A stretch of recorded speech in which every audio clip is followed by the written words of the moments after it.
These are really getting out of hand. I'm gonna need you to stop, ma'am. I'm gonna need you to stop. Together, I'm a mess, straight up. In bikini bottom, I'm with Sandy. Moesha keep on drinking out of brandy. Keisha eat the Molly like it's. Well. Hello. Guess who's back at it like a crack addict? It's your girl. Thought we'd have a little bit of us time, me, you, and whoever else. A little quarantine and chill. Why not? Thought I would put this video out because why not? Why not tell my crazy ass stories? Yes, these are true events. They really happened. Yes. So go ahead, grab your popcorn, grab your drink, grab your anything, because this one is wild. So as you read by the title, this story is about to get crazy. So this had to have been maybe like 2 years ago. 2 years ago, I was single and ready to mingle, Heartbreak season was over, and I was like, ooh, let me dive back in. Like, why not?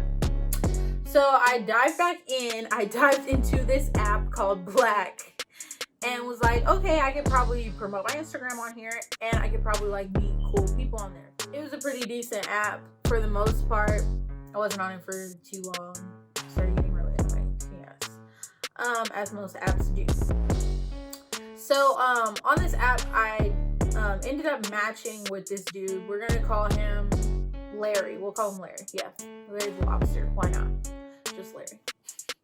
But I matched with Larry, and after I matched with Larry like slid up or whatever, jumped into my DMs and was like on some real like super chill stuff. So I was like, okay, like we could actually like vibe. The way that he just approached it, it was like solid. Came in with a little compliment or whatever, and I was like, thank you, little baby. And he just came in. He was like being funny. He was being really friendly. Like it was really, really nice. So as we're like talking back and forth, I see my crackhead energy is bouncing off of his crackhead energy, and I was like, okay, this can actually become something, possibly. Literally, we're only 2 hours in and I'm already catching feelings. But I was like, okay, like this actually may be like, he may be chill people's. So we talk a little more or whatever. He starts telling me like the stuff that he does and like things like that. And he happened to say that he played basketball. So once he said that he played basketball, it like triggered in my mind like nobody over the age of 20, really over the age of 19. Anyone over the age of 19 that still plays basketball, more than likely they play basketball at Tarkanian or Hoop City, or they're just a West Side nigga and they play on the basketball courts at Lorenzi Park or something like that. And I want nothing to do with that, baby. Nothing. So I was like, oh, do you play at Tarkanian or Hoop City? And he was like, oh, no, I play at Tark sometimes. And I was like, oh, okay, like I'm familiar with Tark. So I was like, oh, okay, that's cool. Are you usually like a bench warmer or do you actually play? And he was like, oh, don't ever try to play me. I really actually play. And I was like, oh, okay, cool. Like I would love to see you play sometime. And he was like, oh yeah, we could definitely make that happen, all this type of stuff. So that kind of like went to like the back burner or whatever, and we just started talking a little bit more. As we're talking a little bit more, I still am like finding out like he's really cool peoples. We're like literally, it's not a what are you doing every 5 seconds, like things like that. So he was actually pretty interesting. So like a few days go by or whatever, and I'm kind of to the point where like, okay, we should probably meet up because I don't feel like typing all damn day. I'd rather like just meet up. So he was like, yeah, we could definitely meet up, no problem. Would you like to come to one of my games?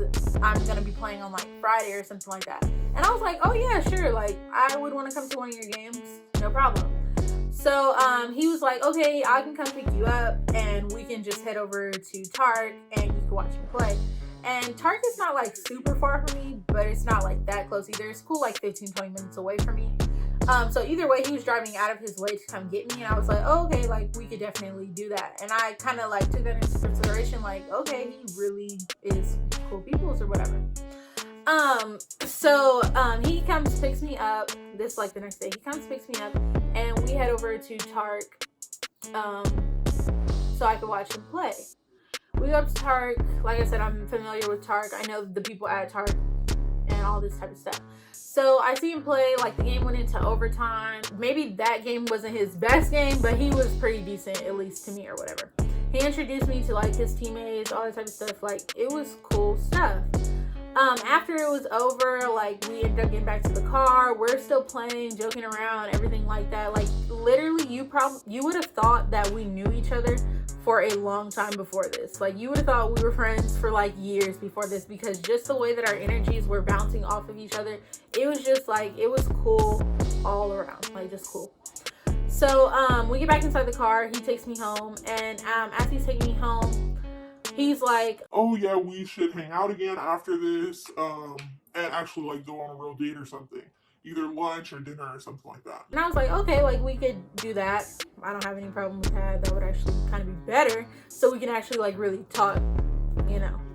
So then like a few days go past, and we're still talking consistently, but we still like haven't hung out since the whole Tart thing. So after that, he texted me and was like, okay, we could hang out like when I'm free off of work like really soon, and we could like go to lunch or dinner and then go to Blue Martini. So I was like, okay, if you're gonna go to lunch or dinner, we would have to choose dinner and then go to Blue Martini. If you know what Blue Martini is, it's like this lounge like club thing out here, and on Sundays is when it really gets popping, because it's like neo soul night and whatever.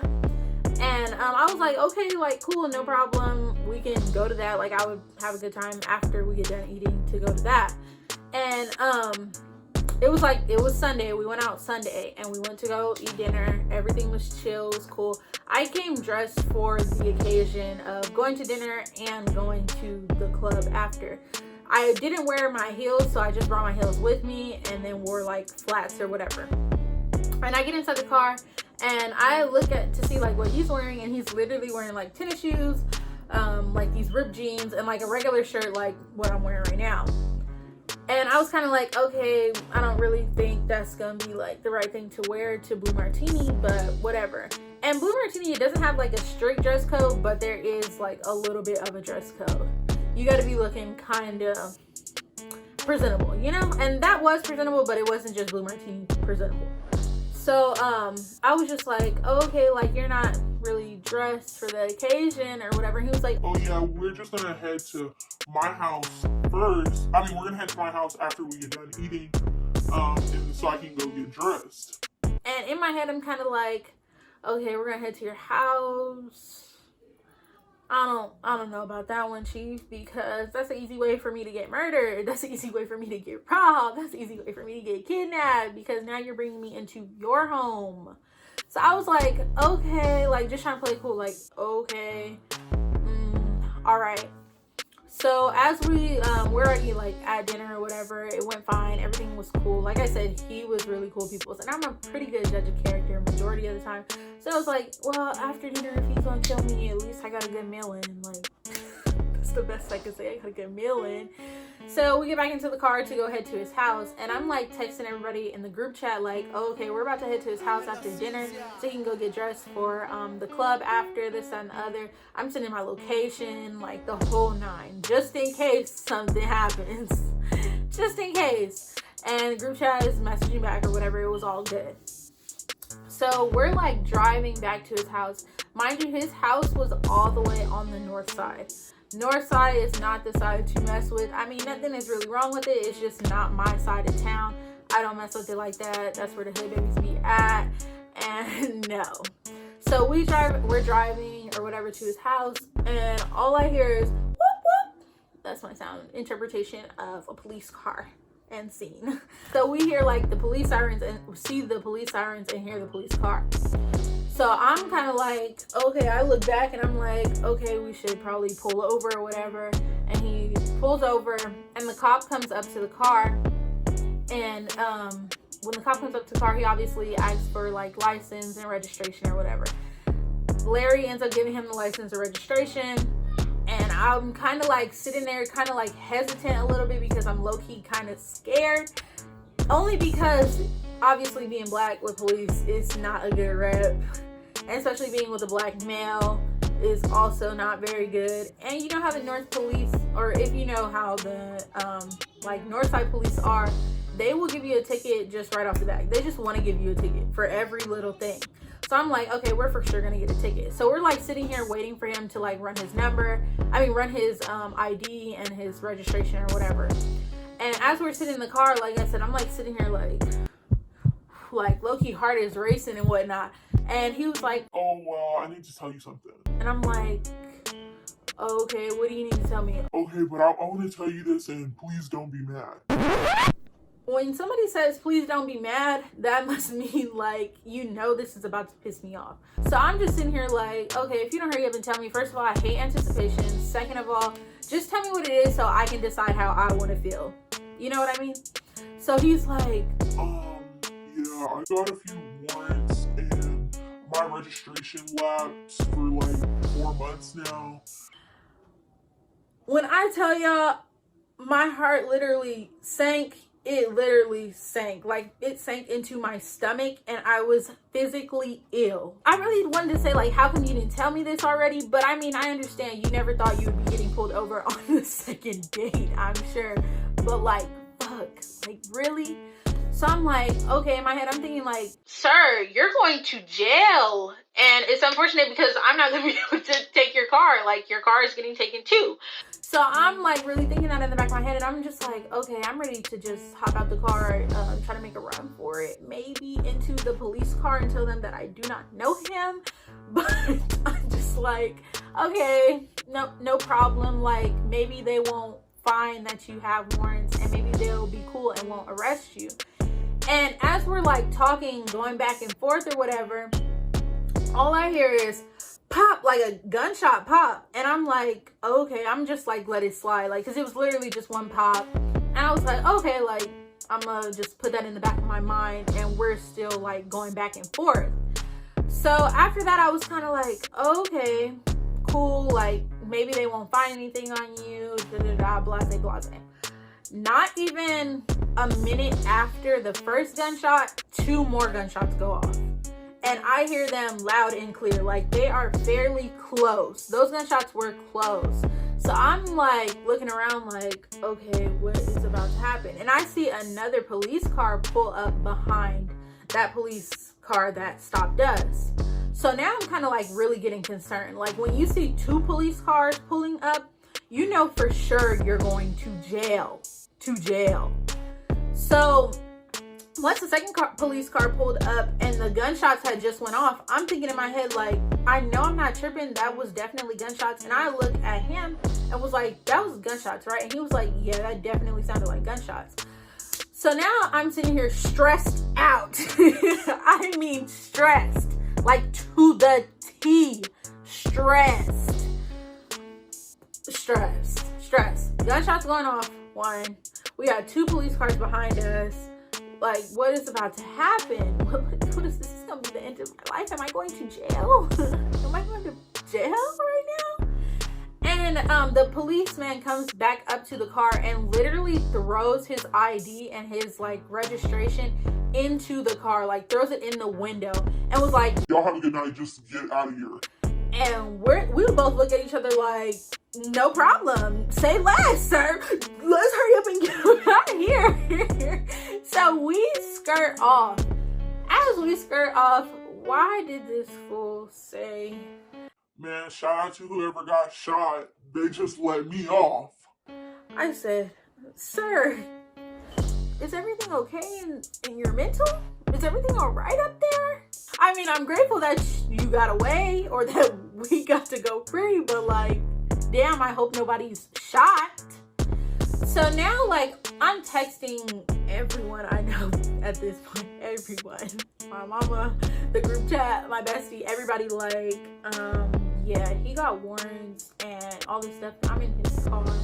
And like, there was gunshots over on the north. Like, I need to get home. I just want to go home. So as we're like driving to his house, literally we got pulled over probably like 5 minutes away from his house. So we get to his house and he's like, oh, okay, like, come in. Because at first I thought I was just gonna have to sit in the car. I really had no problem with sitting in the car. I was content with sitting in the car. Had no issues with sitting in the car. But he was like, no, just like come in. I'm like, it's gonna take me a while to get dressed anyway. We go into the house. I'm not one to judge anyone, but just don't invite me anywhere and not tell me anything before I get there. Like, you didn't give me any type of warnings, like nothing at all. We're like walking up, and after being stressed out to the T, I'm thirsty. My throat is a little parched. So we get into the house, and I'm like, oh yeah, can I have some water? He was like, oh, we don't have any water. Y'all don't have no water? It don't even gotta be a bottle. Like, at this point, I'll drink tap water. And he's like, no, we just don't have any water. So now I'm thinking, like, okay, you don't have no bottled water, you don't have tap water. How do y'all have electricity? Like, is there anything else that's off here or what? Or just am I not worthy for water? So then I kind of like let that slide. The police incident and all your warrants and your registration lapping, that was already strike one. That should have counted as strike three, but I let you slide it and counted as strike one. The water was strike two. Strike two right there. Because now I'm thirsty. You just put my life in danger and I'm thirsty and you can't even get me any water. What do you have to offer me? Nothing. So then that was strike two, and I'm kind of in my head like, okay, like, cool. And mind you, when I'm asking for this water, we're right in the living room / kitchen area. After he tells me there is no water, he walks to this little closet, like a little not a pantry. It wasn't a pantry. It was a closet. It was basically a closet, but it was a closet in the living room. So like basically you would put blankets in there, things like that. No, sis. It was no blankets in there. That was his closet. That's where his clothes were. Like I said, I was already stressed. Now I'm extremely stressed. Like, extremely stressed. I don't say anything because I'm still in shock about the water situation. And I'm also in shock about this closet situation. So I got doubly shocked. And I just have nothing to say to this man. I'm ready to just take Uber and head on home at this point. But I just didn't want to be rude. So I see that, I noticed that this is his closet right here. And he's about to get his clothes to wear to the club out of a dirty clothes hamper. Ma'am, a dirty clothes hamper. Yes. Yes. Wasn't hung up because there were clothes that were hung up.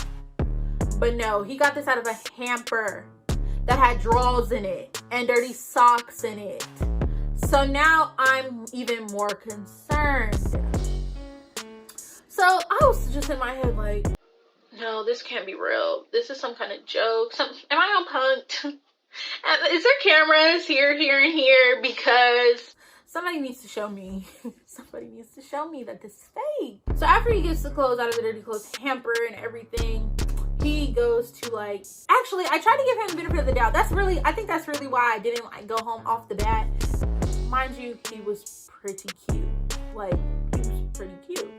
Probably the cutest I ever went on a date with. For real. So, I was like, okay, maybe the closet in his room is not big enough.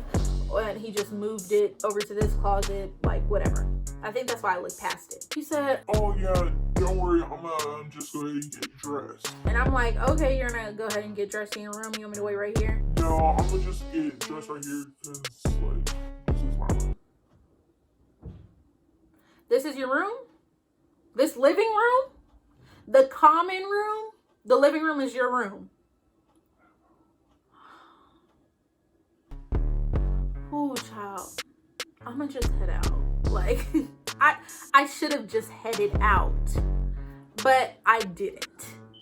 So I'm like, oh, okay, like, this is your room, like, just for now, right? Like, you probably just got back from college. Because I think we had talked about it earlier. Like, maybe he just came back from college. So, like, maybe this is his room since he's just visiting. Like I said, not sure where my marbles were, but apparently they were not there. I wasn't on my P's and Q's at the time, but please believe me, I have conquered and become much better than that.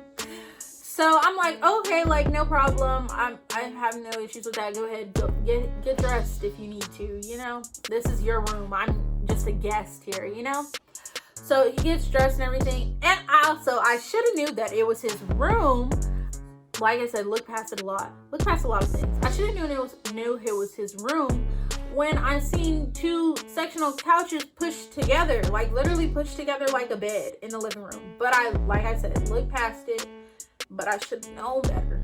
I should have known.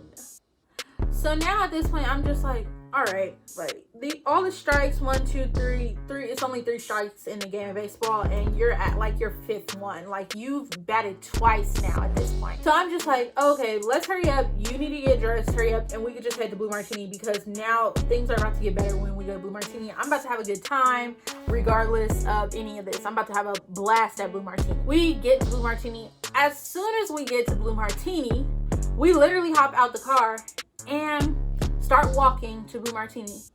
And it's like a group of girls that are like leaving. Obviously they're leaving Blue Martini. Like, you can just tell by the way that they were dressed, they were leaving Blue Martini. So as we're walking up, these bitches, yes, these bitches gonna say, oh, like, it wasn't even like they said it under their breath. They was pretty bold. Yes, they were really bold. As we're walking up, they're like, oh, you just brought another bitch to the club. I said, hold on. Another bitch to the club, talking to him. But really not talking to him, because they were across like the street. We haven't even got onto the sidewalk yet. But they're like talking from afar, low key, to him. And I heard that and said, oh, brought another bitch to the club? Are you his original bitch or what? And like, now I'm getting loud before I even get into the club at this point. So they like, it's literally, I'm the only one. Literally, he did not stick up for me. He didn't say anything to me. Like, didn't say anything to her either. Like, it was just, he was just there, a bystander. So I'm literally having to stick up for myself while it's 3, 4 other bitches on the sidewalk, like, trying to press me about some stupid shit. Actually, not press me, but trying to, like, you know, be ugly. So I'm like, oh, are you like his main bitch or something? Do you have a issue? Because really, now I'm triggered. Now I'm triggered. So she was like, oh, no, I wasn't really talking to you. Okay, well, now you are. You're talking about me to him, so you're talking to me now. So what's the issue? Do you have an issue or not? No, we straight, we just gonna head out of the club, whatever. I'm like, all right, just, I said, what did I say? I don't even fucking remember, but I just remember being like, whatever, like, whatever. I left it at whatever. Because really, I probably should have done more, but I wasn't really on that. I was not on that because really it's 4 against 1. You just gotta think smarter. Because if a bitch would have jumped me, it would have been over and done with. Like, I can't beat 3 bitches up, 3 or 4 bitches up. I just can't. If I would have got my ass beat out there, I would have got my ass beat out there. You know, the only people who would have been there? Probably the police. And maybe the ambulance. Because I'm pretty sure he would have dipped out. He was ready to dip out when the whole confrontation happened. So I was just like, okay, this night just is getting worse and worse. I need to go the fuck home. So then we get like, they leave, we start walking into the club, and now like I'm looking at him like, so you didn't even say anything? Those was your peoples. You didn't say nothing to him, just let him just talk to me like that. But mind you, it was literally the second date. I mean, this shouldn't be happening on the second date, but I understand you just, maybe you thought you didn't have to stand up for me because you didn't know me that well. I don't know what you were thinking of why you didn't say anything, but I'm not mad at you for not saying anything, because at the end of the day, all I have is me, and I don't expect nobody to stand up for me but me, if that makes sense. So I was just like looking at him like, oh yeah, this for sure is over. I'm about to hop in this club. I'm about to find me another man, because this is not it, chief. Like, I don't want nothing to do with you no more after this. So we get into the club. Literally, it's a group of like a bunch of females and maybe like 2 other dudes. It was like 2 other dudes and him. So 3 dudes all together. And they have like a table in their own section, like whatever. And I'm coming up as a newbie. Everybody else knows everybody, and I'm coming up as a newbie. I'm trying to be personable, trying to be friendly. But when it comes to large groups of people, I just don't work like that. Like, I probably seem like I'm coming off awkward or being weird or being standoffish, but I'm really trying to be friendly and likable, but that shit just it doesn't translate well. So at this point, I'm feeling really awkward. I'm like, okay, I'm gonna just go to the bathroom real quick. I go to the bathroom. I call my bestie like, bitch, I'm gonna have to leave this because this is not it. I got a story to tell you. Like, it's a story. It's a story, all right. So then I'm like, okay, I go to the bathroom. I'm like freshening up, like making sure I look right or whatever. I'm leaving out the bathroom. On Sundays, if you know, Sundays, when you come in later is when the younger crowd comes in. We were kind of in the middle of still like the old folks were leaving, but the younger folks were coming in. So I'm walking out of the bathroom. I'm getting like cat calls like, oh, can I buy you a drink, miss? You know how they always want to hold on to your little side and pretend like they're walking past you and all that type of stuff. That was happening. So I was like, why not entertain this? I have nothing else better to do. Literally, the night has been trashed since the beginning. Why not entertain these old ass men? Why not? So I entertained for a little bit, and now like I'm to the point where like, no, it's really no point in entertaining this because now I'm just pissing myself off. I'm already pissed off. I'm already mad, whatever. So I'm just like, okay, like I go up to him and let him know like, actually, I'm really just not feeling this. I'm really not feeling the club vibe right now. I'm actually just gonna call Uber and I'm gonna head home or whatever. No, why do you want to head home? It's been like such a good night. I really like vibing with you. You're just like so cool. In my head, I'm thinking, oh, I'm so cool. You like vibing with me, but literally you've been weird since I first, like after dinner. After dinner, you've been weird. So I'm just like, oh no, I really wish I could hang out. So now I'm sitting here like, I really wish I could hang out more, but I'd rather just go home, like hang out with your friends, have a good time. But no, I can take you home, no problem. I'm like, no, I'm good. Thank you though. I appreciate this. Gave him a little hug and was like, oh yeah, it was really nice. We definitely have to do this again. You know damn well I was lying. I do not ever want to do this again. Not one, no, never, ever. So I get into my Uber and I head home. Boom, I'm home, safe and sound. Love it, great. Home. Like I never want to leave my house again because I'm home. After that, I don't do dating apps no more, for one. Second of all, I don't do more than one date in a day. Literally, no. And third, my own transportation anywhere because that's just not it. I hate being on other people's time. Other people's just no. Please do not, don't do it. Don't be me. Don't be me. Please have all your marbles and use your brain. When you start seeing red flags, listen to those red flags. Get the fuck out. Go. No. Just no. No. But I mean, he obviously found somebody. Now he has a baby. And he seems to be living his best life. Why not? He must have fucked somebody on that couch in the living room that looks like a bed. That's it for my video. Thank you guys so much for watching. Like, comment, and subscribe.